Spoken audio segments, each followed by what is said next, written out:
What if the biggest problem in Donald Trump's latest lawsuit wasn't what Capital One revealed, but the fact that Trump may have revealed it himself?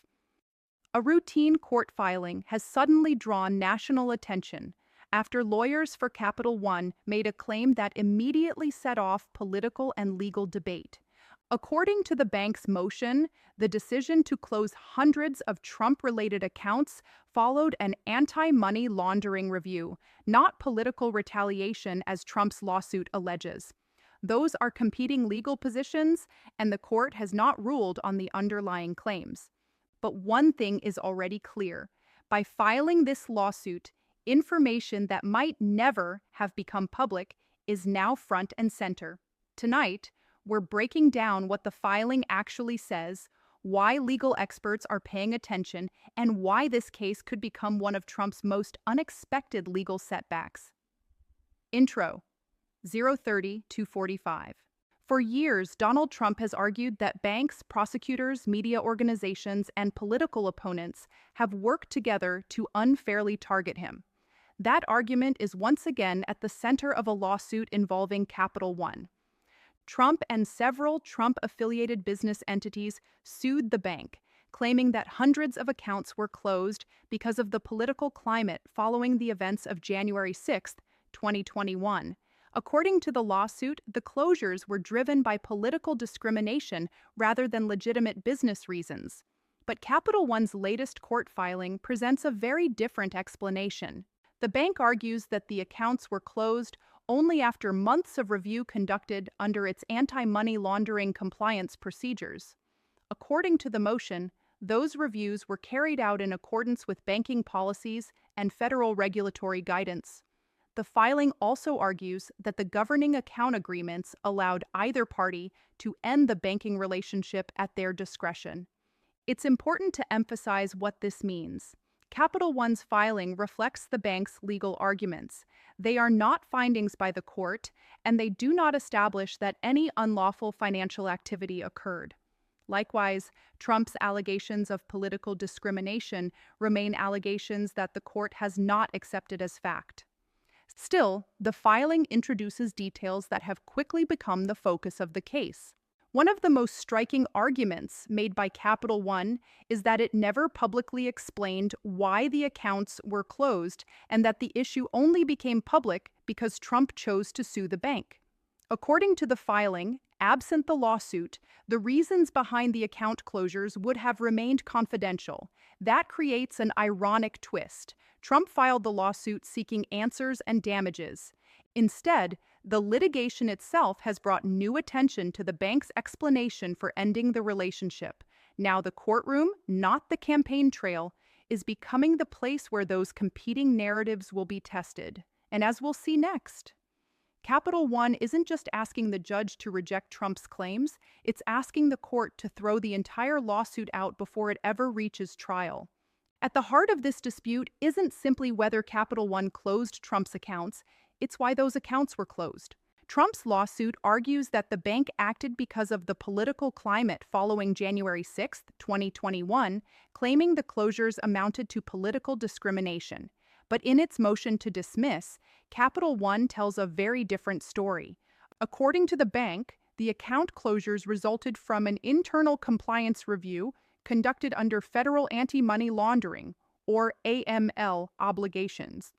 The filing states that the review took place over several months and followed the bank's internal policies and applicable regulatory guidance. That distinction matters because banks operating in the United States are required to maintain systems designed to detect suspicious financial activity and comply with federal banking regulations. Those compliance responsibilities exist regardless of who the customer is.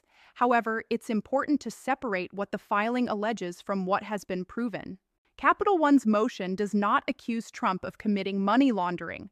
Instead, it argues that its internal review led the bank to decide it no longer wished to maintain the banking relationship.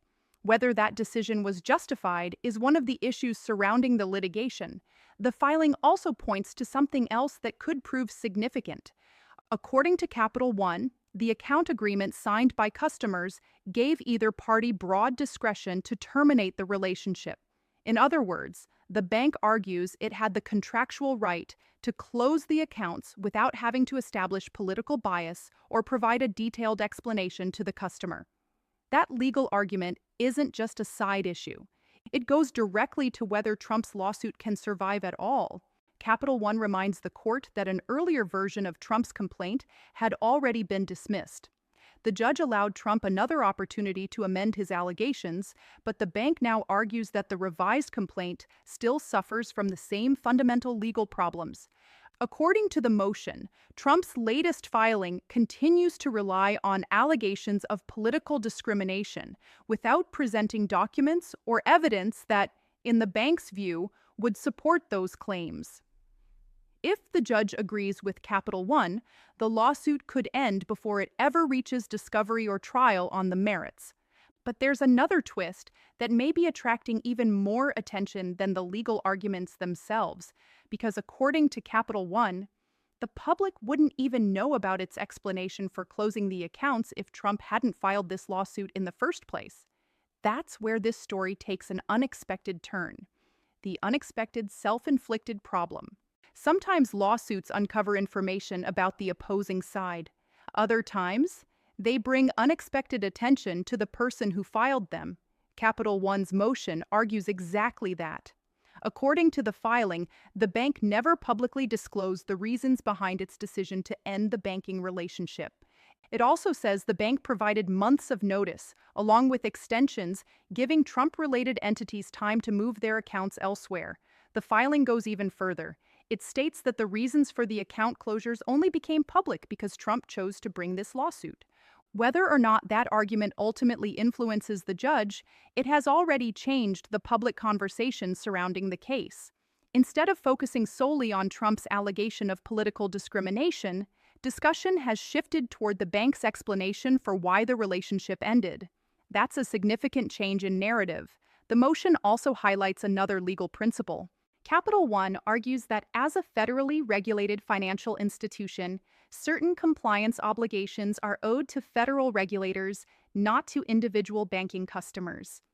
The bank contends that those obligations limit what it can disclose publicly about internal compliance reviews. In other words, the bank argues it wasn't required to provide Trump with detailed explanations about the compliance process behind its decision.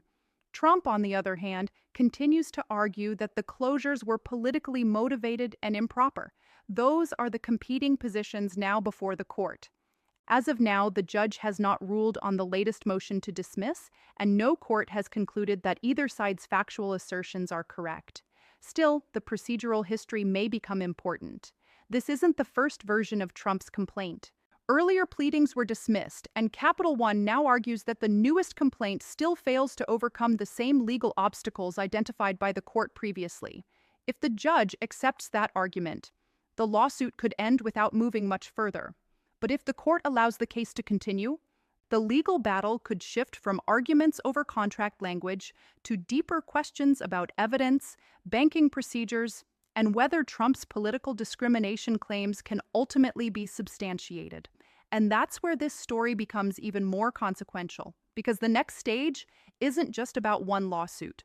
It's about what this dispute could mean for Trump's broader legal strategy and why the judge's next decision may carry implications well beyond this single banking case.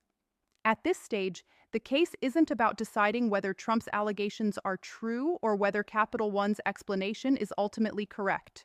The immediate question before the court is much narrower. Has Trump presented a legally sufficient claim that can move forward? That's exactly what Capital One is challenging.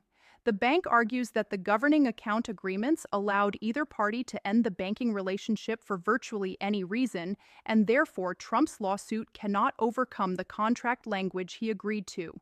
According to the motion, the court had already reached a similar conclusion when dismissing an earlier version of the complaint.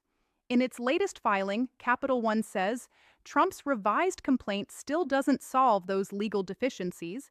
Instead, the bank argues that the lawsuit continues to rely on allegations of political discrimination without presenting evidence that would justify moving the case forward.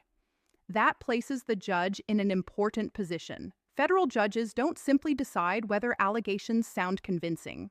They evaluate whether the complaint contains enough factual allegations and legal support to proceed under the applicable rules. If the answer is no, the lawsuit can be dismissed before a trial ever begins. If the answer is yes, the litigation continues, potentially involving additional evidence, motions, and later proceedings. What's especially notable here is that the judge has already allowed Trump an opportunity to revise his claims once before.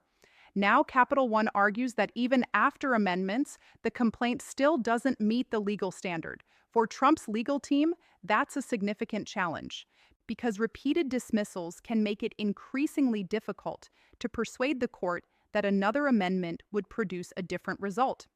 Meanwhile, Capital One is emphasizing something else. According to the bank, it provided several months' notice before closing many of the accounts and even granted extensions so the affected entities could transition to other financial institutions. That timeline could become relevant as the court evaluates whether the bank acted within the contractual framework governing the accounts.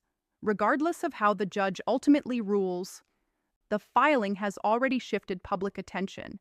Instead of focusing solely on Trump's accusations against Capital One, many observers are now examining the legal arguments made by the bank itself. And that's exactly why this case has attracted so much attention, because sometimes the documents filed in court become the biggest story of all. So where does this leave the case? Right now, the next major step belongs to the federal judge. The court will review Trump's amended complaint, Capital One's motion to dismiss, and any responses filed by Trump's legal team before deciding whether the lawsuit moves forward. As of today, no final ruling has been issued on the latest motion discussed in the filing. If the judge grants Capital One's request, this lawsuit could end without advancing much further. If the judge denies the motion, the litigation would continue, allowing the dispute to proceed into later stages where additional evidence and legal arguments could be presented. Either way, the case highlights a broader lesson about high-profile litigation. Court filings often reveal information that neither side expected would become part of the public conversation. In this instance, Trump's lawsuit sought to challenge the reasons behind Capital One's decision. Capital One responded by presenting its own explanation in court, arguing that the closures followed internal compliance reviews and were authorized under the governing account agreements, not because of political discrimination. Trump disputes that explanation, and the court has yet to determine how the case will ultimately be resolved. That's why this story remains worth watching. Not because a final verdict has been reached, but because the next court decision could determine whether Trump's claims receive a full hearing or whether this lawsuit comes to an end before ever reaching trial. One thing is certain: the courtroom, not the headlines, will ultimately decide the legal issues raised in this dispute. And until that happens, every new filing will continue to shape the conversation surrounding one of the most closely watched legal battles involving the former president. If you found this breakdown helpful, make sure to subscribe and let us know in the comments. Do you think the judge will allow this case to proceed, or will the motion to dismiss be granted? Thanks for watching, and we'll see you in the next video.